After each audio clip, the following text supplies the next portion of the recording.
daily basis. And today I am beyond excited to be able to give each and every one of you behind the scenes look at how we can train and care for our family of dolphins each and every day. So let's get this party started by introducing you to the real stars of our show, our family of bottlenose dolphins.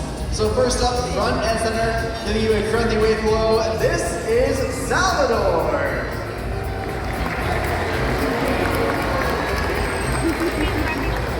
Next up, showing off all of his strength and agility, one of our highest flying little rock stars. Put your hands together for Kay!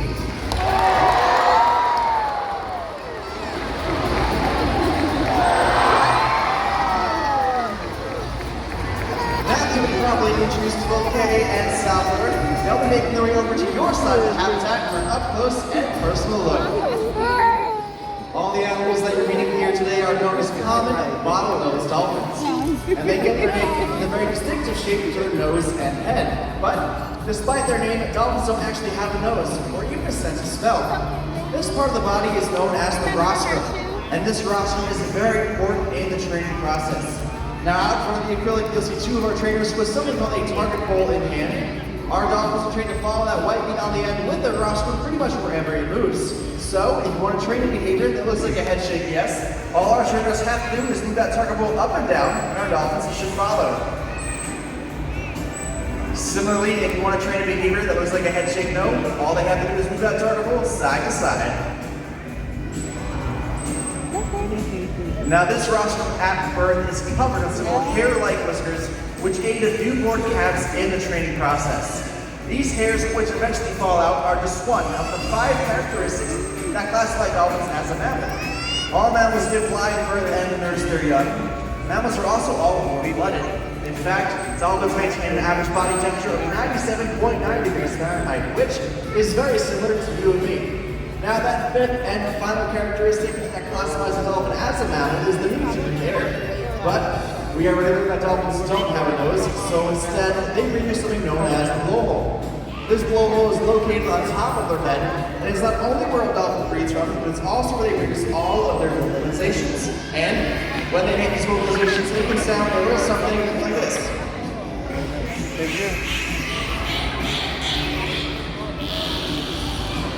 Thank you very much, boys. I couldn't have said it any better myself. Now, a dolphin's tail is made up of 2 separate fins called flukes. And in order to move throughout the water, a dolphin must be able to move these flukes in an upward and downward motion. And this motion is gracefully demonstrated by Kay along the acrylic for you all today. Now, this means a dolphin must have a pretty powerful peduncle. But what exactly is the peduncle? That is the section of the dolphin's body behind the dorsal fin in front of the tail flukes, and this is where they get all of their strength. Not only does this peduncle muscle allow our dolphins to swim at top speeds of up to 15 to 20 miles per hour, but this muscle also gives our dolphins a very unique ability to dive down to the bottom of our 30-foot habitat and all the way up and into the air.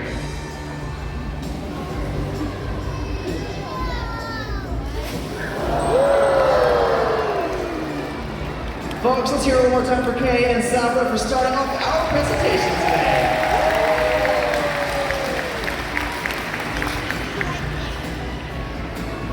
Now, I have to be honest with each and every one of you out here with us today. One of my favorite parts of being a dolphin trainer is getting to build unique relationships with each and every one of our dolphins. These relationships are built on a mutual trust and respect that trainers and dolphins can have for one another, and they can take a long time to build, but everybody has to start somewhere. So, for this next segment of our presentation, we'll be having one of our very own lucky audience members coming out here with us and building their very own relationships with our dolphins. So please turn your attention to the left-hand side of the habitat and help me welcome in one of my fellow trainers, Allie. Thank you, Jack. As you said, my name is Allie, and joining me is my new friend, Amelie. So Amelie told me backstage that she is joining us all the way from Louisiana. Anybody else here from Louisiana? All right, you got like 2 people. That's okay. All right. So come on here with me. Have you ever met a dolphin before? You haven't? Oh my goodness. Okay, well today's your lucky day because you get to meet one of our amazing dolphins. Now to meet a dolphin, you have to be a good swimmer, right? And you're a good swimmer? bottom. I'm kidding. Look, we have you here waiting for you to be a dolphin. This is Kay. What you're going to do is go ahead, put 2 hands up and wave hello to Kay. Go ahead. Kay, meet Ollie, and Kay. Nice job. All right, you're going to have the opportunity to touch Kay here. Why don't you go ahead and touch his back for me? What do you think he feels like? Yeah, he feels rubbery. Yeah, that's what we've gotten a lot. Smooth. The best response I've ever heard is that he feels like a wet hot dog. Now, Amelie, do you know what you want to be when you grow up? You don't know? That's okay, neither do I. But, okay, you know what? We just got you all wet. You know what we do when a dolphin gets us wet? You gotta get him back, right? So you're gonna step up, splash some water at him, go ahead, get him. Go! Oh my goodness! Alright. You know what? I'm gonna let you in on a secret. You're never gonna win a splash fight with a dolphin. Well now, let's hear it for Kay and Salvador. And let's hear it loud for our newest dolphin trainer, Amelie. Thanks, Allie. Now, what you just saw was the building blocks or the foundations of beginning to build their relationships with these fantastic animals. Now, here at Georgia Aquarium, we have 13 bottlenose dolphins. Each one of these 13 is a unique individual. They each have different likes and different preferences and can find different things reinforcing. To help us build our relationships with our dolphins, we can reinforce them in a variety of different ways. The first one is something known as primary reinforcement. This includes things that dolphins naturally like, such as the fish they find in their diets every single day. Bottlenose dolphin eats about 5% of their body weight on a daily basis. So for our dolphins here, that is anywhere from 15 to 30 pounds of restaurant quality seafood every single day. We can also reinforce our dolphins.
Thank you to our three amazing trainers, Rachel, Alyssa, and Allie, and of course, our fantastic bottlenose dolphins.